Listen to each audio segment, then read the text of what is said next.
Jamani, tuwabebe, twende nao. Amefanya kwa sababu Mungu, usimwonye, usimwambie, twende nao, tuwabebe. Tunabebana, tunakwenda nao hivyo hivyo, kwa sababu hatuna misingi, hatujawajengea misingi, hatujajengewa misingi.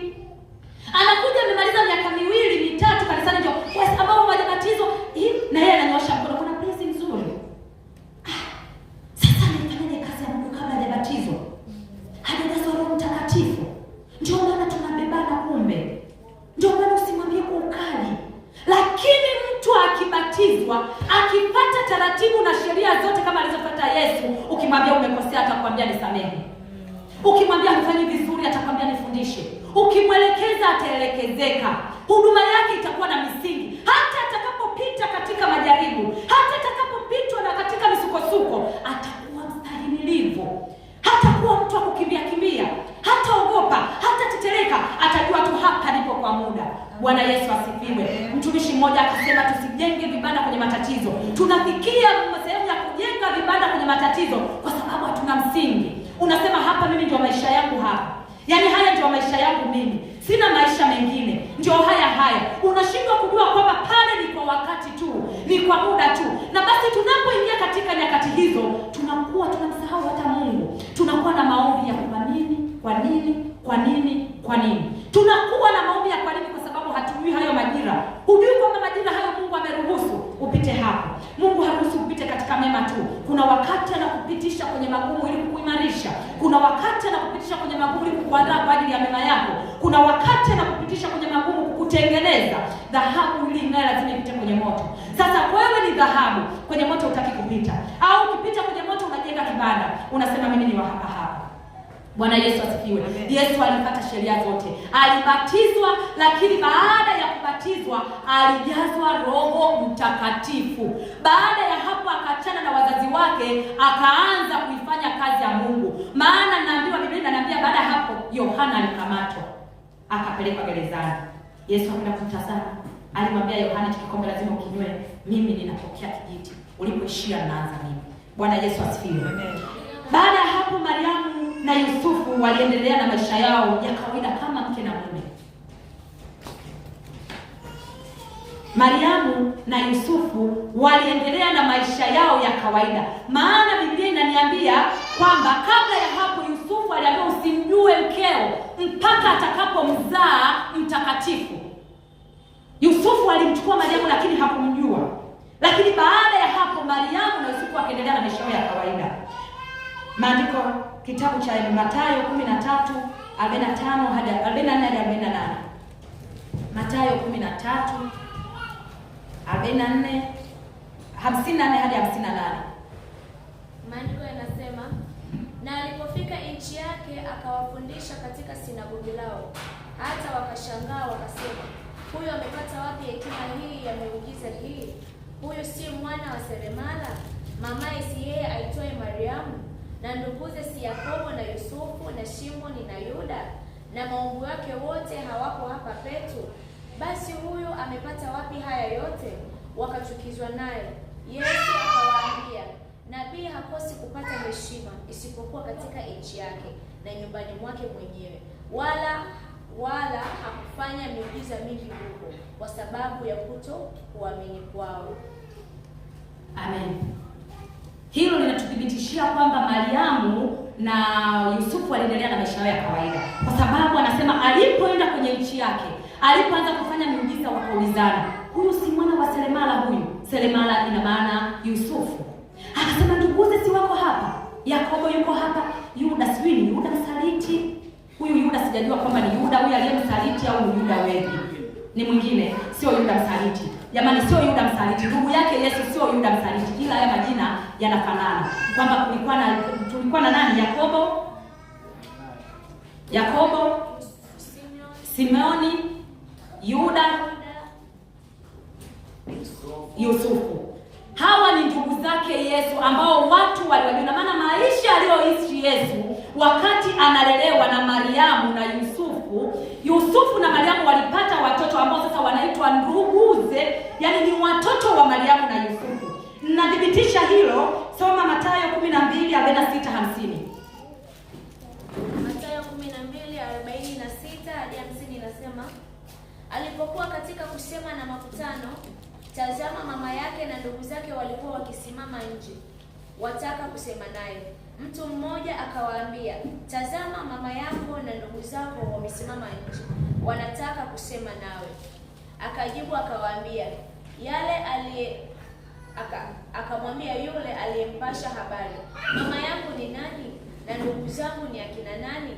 Akamwonyeshia mkono wanafunzi wake, akasema, tazama, mama yangu na ndugu zangu, kwa maana yeyote atakaye kuyafanya mapenzi ya Baba yangu aliye mbinguni, huyu ndiye ndugu yangu na umbu langu na mama yangu. Haleluya. Bwana Yesu asifiwe.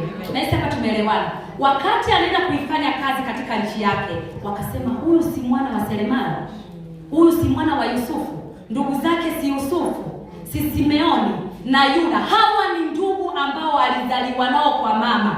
Lakini ukisoma hii Mathayo 12:46 anasema, wakati yupo hekaluni walimwambia Yesu, mama yako na ndugu zako wanakusubiri nje. Akasema, ndugu zangu ni nani? Ndugu zangu ni hawa hapa ambao wanalishika neno la Mungu, ambao tumezaliwa nao katika Kristo Yesu. Kama leo ninapotaka kusema, nilimwacha baba, nilimwacha mama, niliacha dada, niliacha ndugu, nikaja hapa nikapata baba, nikapata mama, nikapata ndugu wa damu, ndugu wa kiroho. Yesu alikuwa na ndugu wa kimwili. Amina. Ukitaka kudhibitisha Yusufu, wa baba wa zamani walikuwa na tabia ya kujisisha watoto wao majina. Yaani kama baba anaitwa Yakobo, na yake za mtoto anasema aitwe Yakobo, anampa jina lake. Anaitwa Musa, anasema huyu mtoto aitwe Musa. Anachagua tu mtoto yote. Kwa hiyo kwenye wale watoto kulikuwa na Yusufu pia. Hawa ni watoto wa Yusufu na Mariamu. Watu waliomjua Yesu wanaulizana, huyu amepata wapi hekima hii? Mbona ni mtoto wa Selemala? Mbona amelelewa hapa? Ndugu zake hawa tunawajua, na maungu zake. Maungu ni wadada, ni watoto wa kike. Katika enzi hizo hawakuhesabiwa watoto wa kike, lakini alipokuja huyu Yesu akasema wote ni katika Kristo Yesu. Bwana Yesu asifiwe. Kwa hiyo sasa leo ninakwambia kwamba wewe uliona kwamba Yesu alibaki bikira, hakubaki bikira, na Mariamu alibaki bikira, hakubaki bikira. Alipozaliwa Yesu ambaye ni mtakatifu, Mariamu na Yusufu waliendelea na maisha yao kama mume na mke, maisha ya kawaida. Na ndio maana tunaambiwa alipokuwa akaenda zake huko kutangaza injili, kufanya kazi aliyoleta, aliporudi wakasema, hekima hii unaitoa wapi? Bwana Yesu asifiwe. Mbona ndugu zake tunawajua? Mbona amelelewa hapa? Mbona ni mtoto wa Selemala? Lakini huku tunaona kwamba Yesu ametengeneza ndugu wengine ambao ni ndugu wanaomwamini, walioko na njia moja, kama ilivyo mimi na wewe leo. Bwana Yesu asifiwe. Ndio maana tunapohubiri tunasema usiogope ndugu zako akikuacha. Kama kina Yusufu alimwachaga Yesu, kama kina Yakobo alimwacha Yesu, hawakumjua kama kaka yao. Yesu alijitengenezea ndugu wengine, wale ambao wanaipata imani moja. Mimi nilikwambia baba yangu aliniambia, kwa sababu mwakoka mimi sikujui, lakini nikapata baba. Bwana Yesu asifiwe. Nina mama, nina ndugu. Yaani ninachagua tu kwamba huyu nimuite dada, huyu nimuite shangazi, huyu nimuite mdogo, huyu awe mwanangu. Yaani namuita mwanangu, huyu awe mwanangu, huyu awe ndugu yangu, awe mdogo wangu. Kwa hiyo Yesu, mfumo tuna maisha tunayoyaishi, hukuanza kukataliwa wewe. Sikiliza, hukuanza kukataliwa wewe. Alianza Yesu, anasema kule hakufanya miujiza mingi kwa sababu walimkataa. Alisema walimtoa nje ya mji, wakasema mtoto wa Selemala huyu. Alizaliwa hapa tunamuona, akakuwa hapa. Watu zake wako hapa wanazunguka tu. Hii hekima ameitoa wapi? Wakamtoa nje ya mji, akasema nabii hakubariki kwao. Bwana Yesu asifiwe. Wasipokubali waache. Achana nao. Wakikukataa waache waende. Utapata wengine. Kwa Yesu kuna kila aina ya watu unaowataka wewe. Ni wewe tu kuwachagua, kutaka namna gani uishi. Acha kujichanganya, kulazimisha shangazi wa kibili akupende. Kama hakupendi, hapati imani yako, kwanza huyo sio ndugu yako. Ndugu yako ni yule unayeisha naye imani moja. Ndugu yako ni yule katika Kristo Yesu. Yule ambaye siku moja mna safari moja. Bwana Yesu asifiwe. Yule ambaye mnamwabudu Mungu mmoja. Yule ambaye mnalia pamoja. Ndugu yako sio yule ambaye yeye atakwambia kwenda kwenye miungu, achana naye. Bwana Yesu asifiwe. Kwa hiyo hujaanza wewe kukataliwa. Alianza Yesu. Ndugu zake hawakumuelewa. Majirani zake hao walikuwa ni majirani kwa sababu walijua familia yake kiundani. anakwambia wewe ni nani. Kuokoka utakuwa wewe, wakuokoka utakuwa wewe. Hiyo familia sisi tunaijua, huo ukoo sisi tunaujua. Wakupata kazi utakuwa wewe, hiyo familia sisi tunaijua, huo ukoo tunaujua. Wakuolewa atakuwa wewe. Waambie mimi nimeshatoka kwenye hiyo familia, nimejua. Hiyo ni historia ya hiyo familia, sio mimi. Yesu akawaacha akaondoka zake, akaenda kusaidia waliokuwa wanasaidiwa. Sikiliza nikwambie kitu kingine. Sisi ni mzaituni mwitu. Mzaituni halisi ulimkataa Yesu. Ulipomkataa Yesu, wakaukata wakapandikiza mzaituni mwitu. Vipi wangemkubali Yesu? Wayahudi walimkataa Yesu. Walipomtoa nje ya mji, sisi tukapata wokovu. Kwa hiyo wokovu tuliokuwa nao sio wetu. Ngoja nikwambie kitu, wokovu ulionao sio wako. Yaani ni dhamana umeshikilia. Hii dhamana tumeipata kwa neema. Yaani ni kama kazi fulani imekuja, aliyekuwa analengwa kwenye kazi akakataa, halafu wewe ukapewa ile kazi. Unatakiwa kuiheshimu hiyo kazi, unatakiwa kunyenyekea hiyo kazi. Wokovu tuliokuwa nao tunatakiwa kunyenyekea, tunatakiwa kuubeba kama kitu cha thamani, sio wetu. Yesu hakuja kwa ajili yetu. Yesu alikuja kwa ajili ya Wayahudi. Wakamkataa. Walipomkataa akageukia kwetu. Bwana Yesu asifiwe. Haleluya, haleluya. Yesu alifunga na kuomba kwa ajili ya kujimarisha. Baada ya kubatizwa, baada ya kujazwa Roho Mtakatifu, akafunga na kuomba. Mathayo 41 mstari wa 11. Mathayo sura ya 4 mstari wa kwanza mpaka 11. Soma mstari kadhaa tu hapo. Mathayo 4 mstari wa kwanza mpaka 11, lakini soma mstari tu kadhaa hapo. Amina. Mathayo 4:1-11 inasema, kisha Yesu alipandishwa na Roho nyikani ili ajaribiwe na Ibilisi. Akafunga siku 40 mchana na usiku. Mwisho akaona njaa. Mjaribu akamjia akamwambia, ukiwa ndiwe mwana wa Mungu, amua kwamba mawe haya yawe mkate. Amen. Inatosha. Tunasoma Biblia. Yesu alifunga siku 40. Alifunga siku 40 mchana na usiku kwa ajili ya kujimarisha, kwa ajili ya kupambana na ulimwengu, kwa ajili ya kupambania mwili, kwa ajili ya kuupa mwili maelekezo kwamba mimi ninatakiwa wewe mwili unitii mimi. Mwili utii roho. Mwili hautaki shuruba, nimeshasema. Yesu alifunga siku 40 kwa ajili ya kujimarisha. Baada ya hapo Yesu alijaribiwa. Majaribu unayopitia, changamoto unazopitia, hukuanza wewe. Shetani alimfuata mwana wa Mungu ambaye amepata taratibu zote, amelelewa katika maisha ya kumjua Mungu. Alijaribiwa. Kwa nini wewe ukijaribiwa unakata tamaa? Kwa nini unaona kwamba hustahili? Ukipita kwenye changamoto kidogo, unaona kwamba hustahili kuwa hapo. Ukipita kwenye changamoto kidogo, unaona kwamba wewe hapo sio mahali pako. Unataka wewe wokovu wako wa namna gani? Kama Yesu alijaribiwa, Shetani alimpata live Yesu, na wakati anatoka kwenye maombi, alitoka kwenye maombi ya kufunga na kuomba siku 40 mchana na usiku. Wewe maombi yako siku 2 unasema mimi nikufunga ni maombi. Pengine panatangaza maombi hapa tunakuja tumekula. Bwana Yesu asifiwe. Siku 2 tunakuja tumekula. Yesu alifunga siku 40 na bado akajaribiwa na akashinda. Amen. Haleluya, haleluya. Alishinda, alimshinda Shetani. Kusoma hapo mpaka mstari wa 11 ikafika mwisho akamwambia nenda zako Shetani. Mimi huniwezi. Nimejaa nguvu za Mungu. Nimejimarisha. Natoka kujitengeneza. Nilikuwa jangwani siku 40. Sili wala sinywi. Nitoka kujimarisha. Hayo unayopitia ni madogo sana. Ni madogo mno. Tusiache kuomba, tusiache kufunga, tusiache ibada kwa mambo madogo madogo. Hapo tunapita tu. Hivyo Yesu alijaribiwa. Yesu alianza huduma rasmi akiwa na miaka 30. Yapata kama 30. Kwa ndo maana wengine anasema 32, 30. Nisomee Luka 3:23. Hapo ndio anaanza. Kuanzia tunamuona miaka 12.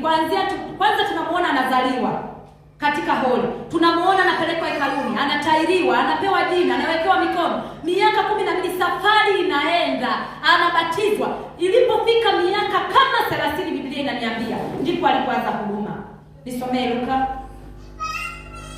3:23. Nasema, na Yesu mwenyewe alipoanza kufundisha alikuwa amepata umri wake kama miaka 30, akidhaniwa ya kuwa ni mwana wa Yusufu wa Eli. Amen. Amen. Miaka 30 inafika, ni mtu mzima. Mtu mzima. Amen. Yesu akaanza huduma akiwa mdogo. Alikuwa anapita katika prosesi za kutengenezwa. Alikuwa anaandaliwa, anapitishwa kwenye madarasa, anaimarishwa.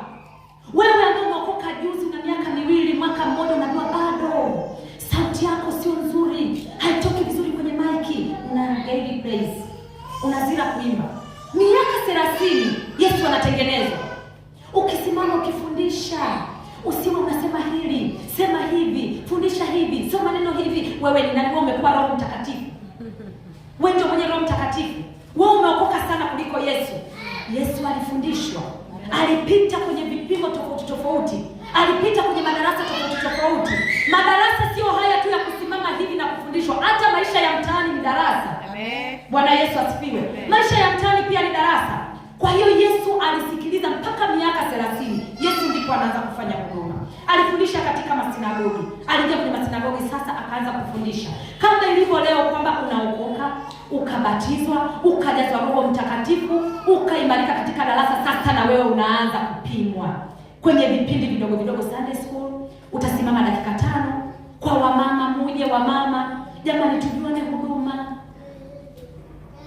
Muje wamama tujuane huduma. Ukisimama ukifundishwa unasema ile sauti sio ya walimu ile. Ile ni mwinjilisti kabisa. Yule ni mwinjilisti. Tunakupeleka katika uinjilisti, tunakuombea huko. Yule ni mwalimu. Sauti ile ni ya kuimba kabisa. Ile akisimama akiimba ni ya kuimba kabisa. Yaani yule ni mwimbaji kabisa. Inaanza taratibu. Alienda kaanza kufundisha. Unapewa vipindi taratibu taratibu. Ukipangiwa nina dharura, sina nafasi, watoto, kazi, ratiba, halafu upo unamsubiri Yesu arudi. Upo ni mshirika, unakuwa mshirika wa kutoka na kuingia mpaka Yesu anarudi. Hujui huduma yako ni ipi. Ukisimama ukiona huyu ni mfariji huyu, yani yeye huduma yake ni ya kufariji huyu, hebu tumuombeeni jamani, tumpeleke huko. Yani wewe ukisimama ukifariji wewe, kanisa hili litaimarika. Hatuna watendakazi ndani ya kanisa kwa sababu hatutaki kufundishwa, hatutaki kujadiliwa pia. Hatutaki kuimarishwa. Hatutaki kufuata taratibu na sheria ambazo Yesu amezifuata. Yeye amepita hatua kwa hatua. Yaani Yesu amepita hatua kwa hatua.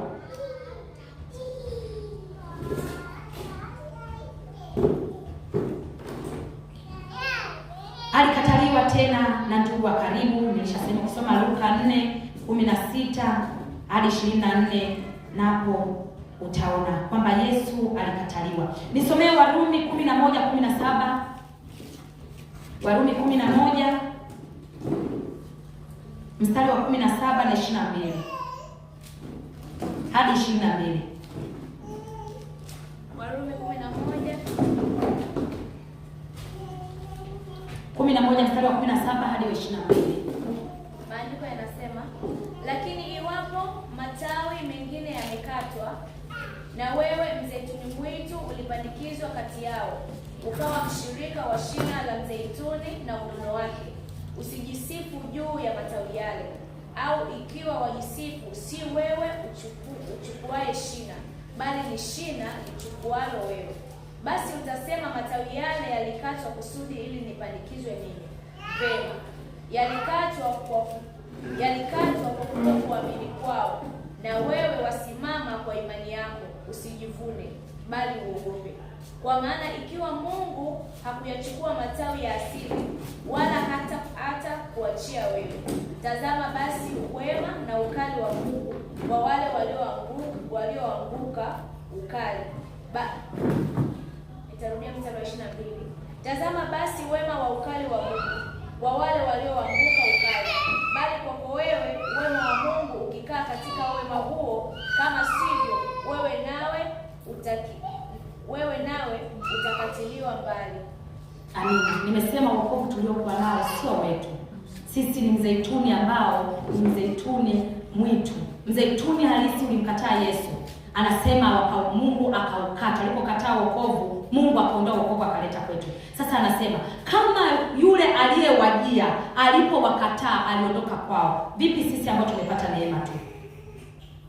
Vipi sisi ambao ni mzeituni tu ambao tunabebwa? Shina ni lingine, matawi ni mengine. Vipi siku tawi likitaka kuotesha, shina likitaka kuotesha matawi yake?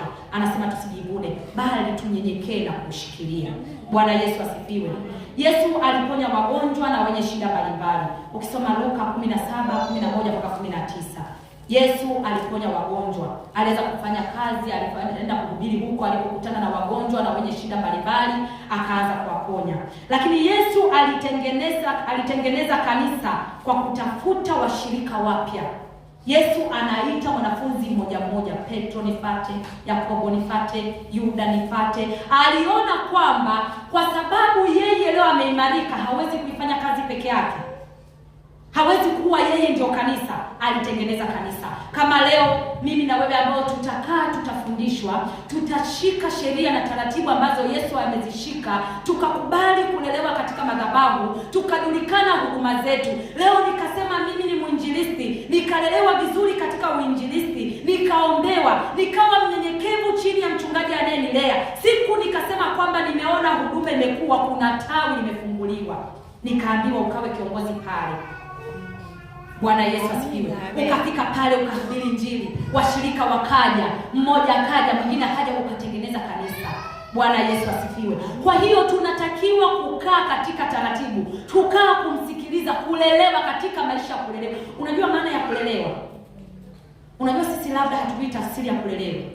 Maana ya kulelewa, haijalishi una umri gani, haijalishi cheo chako, haijalishi elimu yako, haijalishi wewe ni nani huko unakotoka, lakini ukienda sehemu ya kulelewa ni utaonywa, utakemewa, utaulizwa, utatakiwa ujieleze, utatakiwa usikilizwe.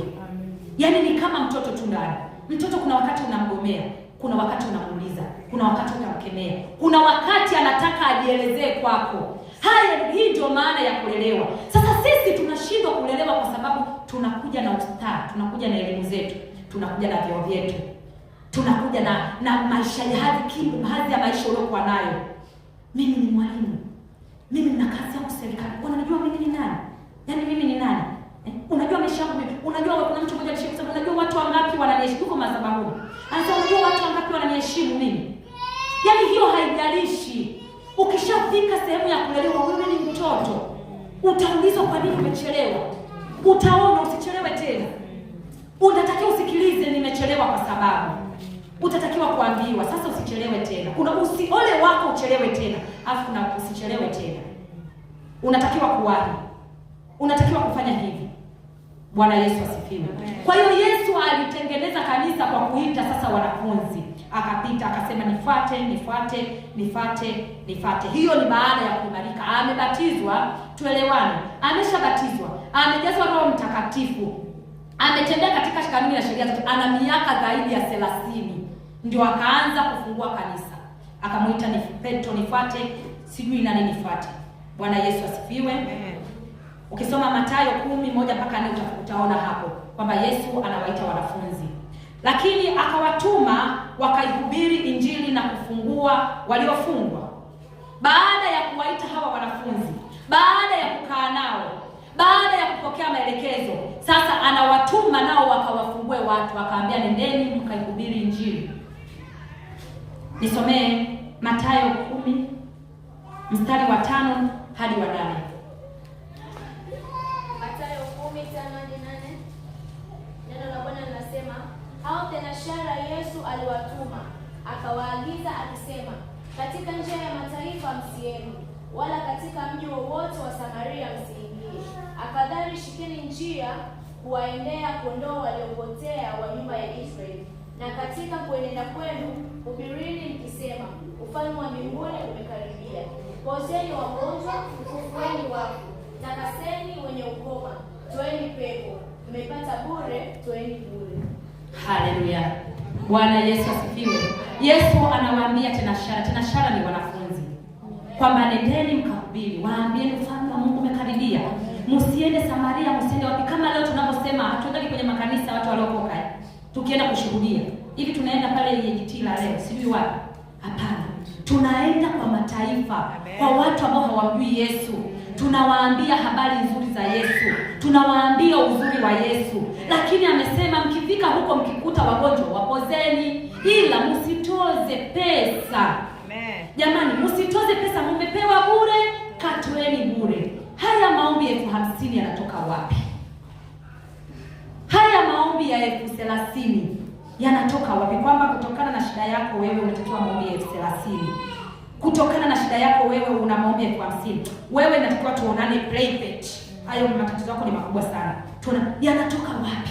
Mimi maandiko yananiambia kwamba Yesu alisema mmepewa bure, katoeni bure. Nendeni mkawapoze watu, waombeeni watu wenye matatizo wafunguliwe. Tuna namna baada ya tunatengeneza kuipeleka injili. Waombi 50,000 wanaopeleka injili wanaofanya nini?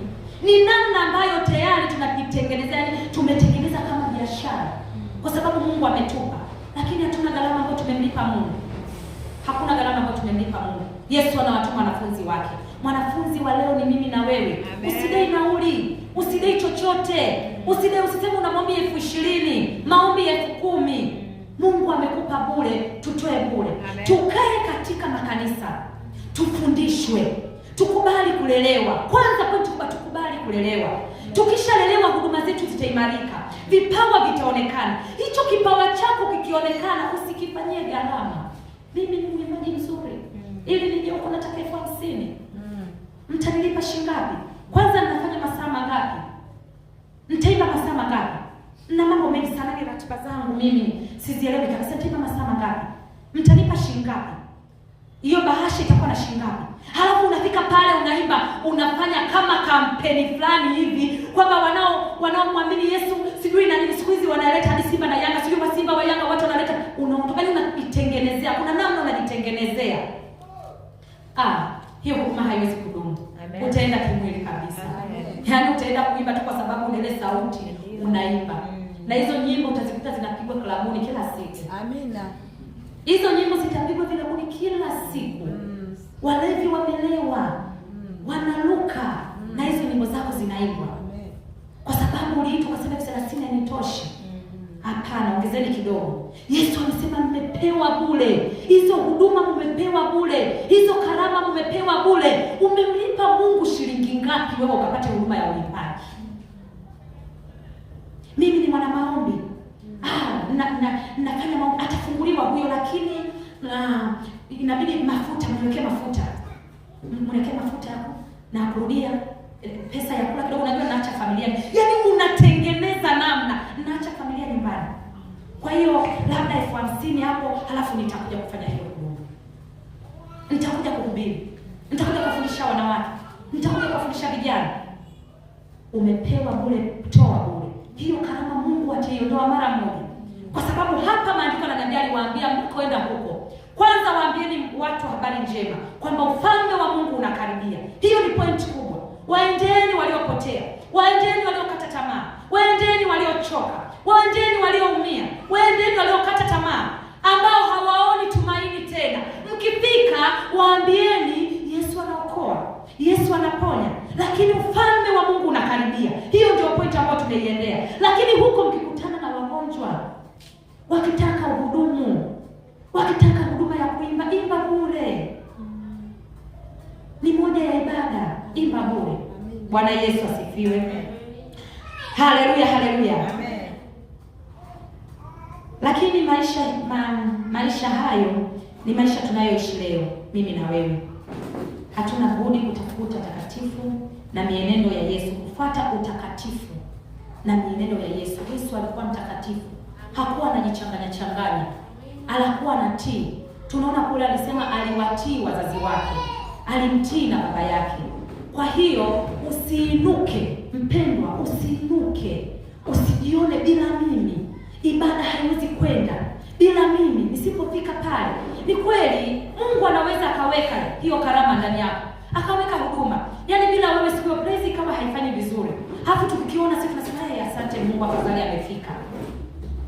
Kwa hiyo haipo vizuri. Hapo tukiona mtu asante Mungu kwa sababu amekuja, sauti ya kwanza ikakaa vizuri. Halafu wewe ukainuka. Ukajiona kwamba bila mimi ile kwaya haiendi. Ni sahihi kabisa. Alafu Mungu anaweza akaendelea kukuweka tu hapo. Yaani ukainuka, ukasema hii kwaya bila mimi haiendi. Alafu Mungu akaendelea kukuweka. Kumbe bila wewe isiende. Wakakusubiria. Ukachelewa wakakusubiria. Kwenye praise ukifika, unaambiwa kwamba ukifika umechelewa hakuna kuimba praise. Ni sheria. Ukifika umechelewa dakika 5, dakika 4, huna utulivu, hakuna kuimba praise. Unasema sauti ya kwanza pale nani atakaa? Sauti ya pili nayo mimi mwenyewe. Kwa hiyo kile unapita moja kwa moja unaenda madhabahuni ukae. Tunakuacha kwa sababu hatuna sauti ya pili. Afu Mungu siku hiyo sauti ataifanya tu vizuri. Ibada itaenda. Lakini pima maisha yako. Siku Mungu akikuchoka atakuangusha vibaya. Afa atainuliwa mwingine. Amen. Bwana Yesu asifiwe. Kama unanielewa punga mkono. Kama hatujalala usingizi punga mkono namna hii. Haleluya, haleluya. Bwana Yesu asifiwe. Mungu awabariki, niishie hapo kwa leo. Naomba nirudi kwenye maswali ya juzi ya Jumatano iliyopita. Swali la kwanza lilikuwa linasema utakatifu wa Mariamu ulikuwaje wakati Yesu alikuja kuleta huo utakatifu? Yaani Yesu alikuja kutafuta kilichopotea. Mwanadamu alishakorofishana na Mungu. Sasa utakatifu huo unatokea wapi? Kabla sijajibu swali hilo, turudi kwanza kwenye swali linalosema Mungu ni nani? Yesu, kwa nini Yesu ni Mungu? Kwa nini Yesu tunamuita Mungu? Nimerudisha hili swali kwa sababu nimekutana na changamoto nyingi. Wapo watumishi wanasimama madhabahuni, lakini akaniangalia kwa macho makavu akasema Yesu sio Mungu. Yesu ni mwana wa Mungu. Na akatoa na maandiko. Akasema kwa nini siku ile alisema Baba ikiwezekana kikombe kiniepuke? Kwa nini alisema ninaenda kuketi mkono wa kuume wa Baba? Kwa nini hajasema nitaenda kukaa mimi kwenye kiti? Kwa nini hajajiokoa? Yesu sio Mungu. Yesu ni mwana wa Mungu. Hii mada ilizua gumzo na nilimuogopa Mungu. Ndio hivi ninasema kuna watumishi wanasimama madhabahuni lakini hawana msingi. Hivi vitu tunaweza tukaviona ni vitu vidogo vidogo, lakini ni vitu vya msingi kwa Mkristo mwenye safari ya kwenda mbinguni. Amen. Kwa Mkristo unayejielewa kwamba unaenda wapi, amekataa kabisa na kujenga hoja kabisa, na sio mmoja, ni zaidi ya mmoja, kwamba Yesu sio Mungu. Yesu ni mwana wa Mungu. Sasa nisomee Yohana 14, kitabu cha Yohana 14 mstari wa kwanza mpaka wa 11. Soma haraka Yohana 14 mstari wa kwanza mpaka wa 11. Maandiko yanasema, msifadhaike mioyoni mwenu, mwaminini Mungu, niaminini na mimi.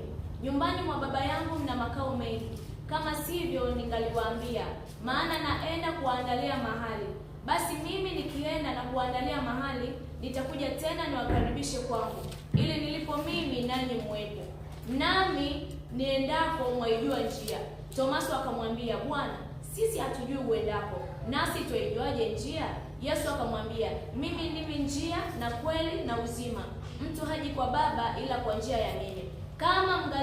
Kama mngalinijua mimi, mngalimjua Baba. Tangu sasa mnamjua, tena mmemwona.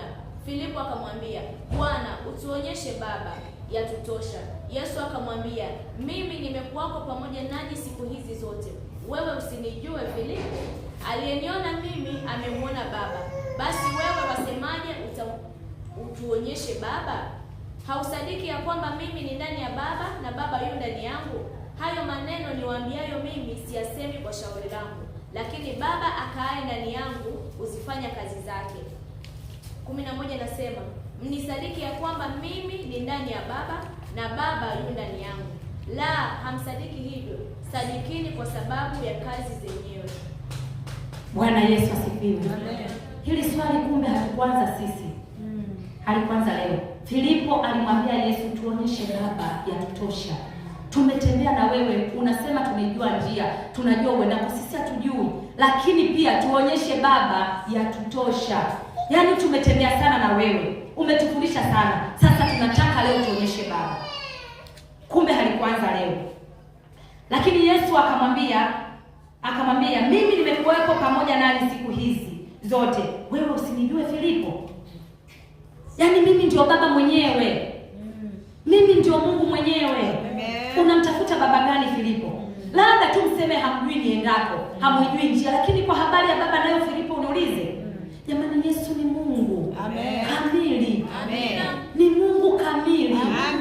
Nimesema ni Mungu akiwa mbinguni, akiwa duniani, amekuja kwa mfano wa mwanadamu ili amtafute aliyepotea. Amekuja kwa hali ya uungu, tusingemwamini. Ndio maana tunasema tukitiana moyo, alienda kumtia moyo akamwambia Yesu aliweza kwa sababu yeye ni Mungu. Kwa sababu yeye ana uungu ndani yake. Ndio maana alishinda. Yaani haamini kwamba yeye anaweza kushinda pia. Unaweza kushinda kwa sababu pia una uungu ndani yako. Yesu ni Mungu kamili. Akamwambia Filipo, "Humjui baba Filipo mpaka leo?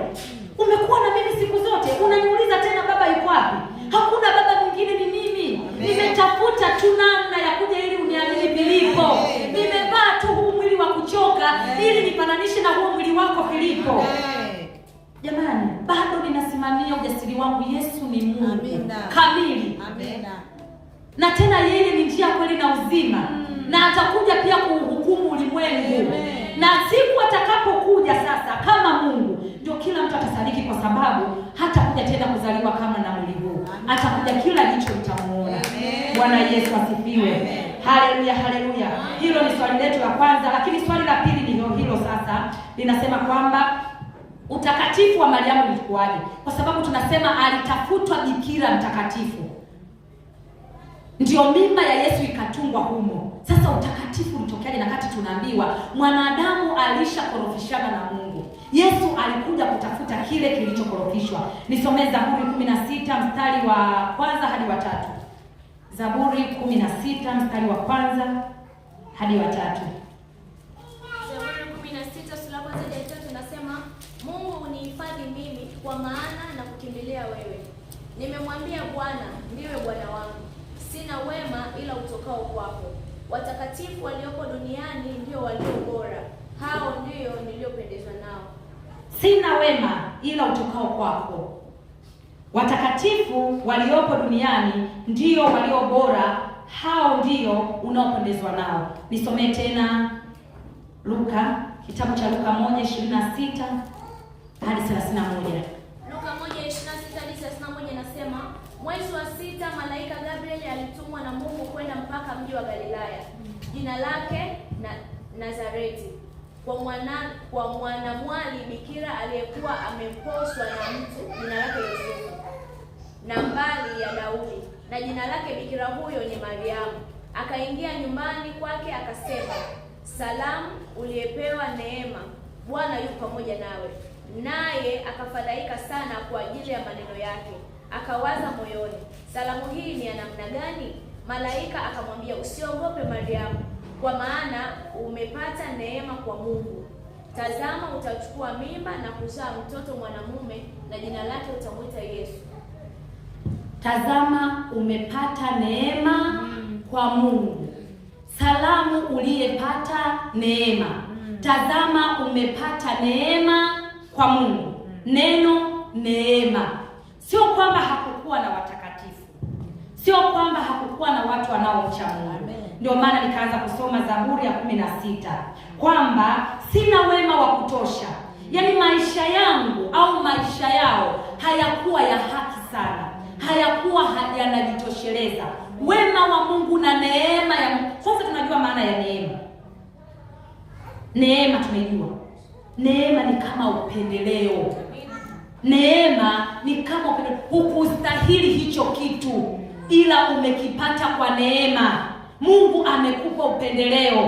Kwa hiyo Zaburi inaniambia kwamba kwa sina wema ila utokao kwako. Yaani sina maisha ya kukufaa wewe, ya kufanya mimi niitwe mtakatifu, ila kwa wema wako. Na akasema watakatifu waliopo duniani ndio walio bora, na hao ndio wampendezao Mungu. Kwa Biblia inaniambia kulikuwa na watakatifu hata kabla ya Yesu, watu waliomcha Mungu, watu walikuwa wanaenda kwa namna ya sheria. Yaani huo ulikuwa ni wakati wa sheria. Kabla ya Yesu maisha yao, utakatifu wao ulikuwa unapatikana kwa sheria. Kwa hiyo kwa sheria hizo kuna watu ambao walikuwa vizuri na Mungu. Bwana Yesu asifiwe. Lakini hata kipindi cha Mariamu sio kwamba alikuwa bikira peke yake. Hapana. Sio kwamba labda yeye alimpendeza sana. Neno neema alipata neema. Hii salamu inasema salamu uliyepata neema. Usiogope kwa sababu umepata neema. Hakustahili kumbeba Yesu, ila ni miongoni mwa watakatifu, miongoni waliokuwa wanamcha Mungu, miongoni waliokuwa wanashika sheria, na yeye alikuwa anashika sheria, kwa hiyo akapata neema. Kama mimi na wewe leo tulipo hapa ni kwa neema. Wokovu tuliokuwa nao hatukustahili. Sio kwamba tulikuwa wazuri sana, sio kwamba tulikuwa tunafaa sana. Hayo maisha unayoishi ni maisha ya neema. Unaishi kwa neema. Hukustahili kuwa hivyo. Una watoto zaidi ya wawili, kuna mwingine hana. Sio kwamba wewe ni bora sana, ila ni neema. Unapata hata milo mitatu, kuna mwingine anaishia mmoja. Sio kwamba ni bora sana mbele za Mungu, ni neema. Una mahali pa kulala, una uhakika wa kulala. Kuna mwingine anajiuliza usiku ukifika nitafanya nini. Sio kwamba umestahili, ni neema. Neno neema ni upendeleo. Mariamu alipata nafasi ya upendeleo, kama upendeleo tu, kati ya watu ambao walikuwa wanaishi kwa sheria hizo, kuzishika sheria, walikuwa wanafanya ibada, na yeye alikuwa hapo. Kwa hiyo akapata neema. Kwa hiyo Mariamu sio kwamba alikuwa mtakatifu sana, sio kwamba alikuwa anafanya mapenzi sana ya Mungu akafaa hata kumbeba Yesu, ila maandiko yananiambia alipewa salamu kwamba umepata neema. Ni nafasi tu ya upendeleo. Bwana Yesu asifiwe. Mungu awabariki sana. Wakati ninatoka, ninaacha nafasi kwa bishop, nina swali. Swali langu linatoka kwenye Luka 2:41 hadi 2:41. Naona mpaka 42. Kabla ya swali, kwanza Pasaka ni nini? Tujibu haraka haraka swali. Pasaka ni nini? Nini maana ya Pasaka? Tunaazimisha sikukuu ya Pasaka. Hatujui tunaazimisha nini? Nini maana ya Pasaka? Bwana Yesu asifiwe. Bwana Yesu asifiwe. Amina. Halo. Bwana Yesu asifiwe. Amina. Tunaazimisha sikukuu ya Pasaka. Tunapikaga hapa, tunakula.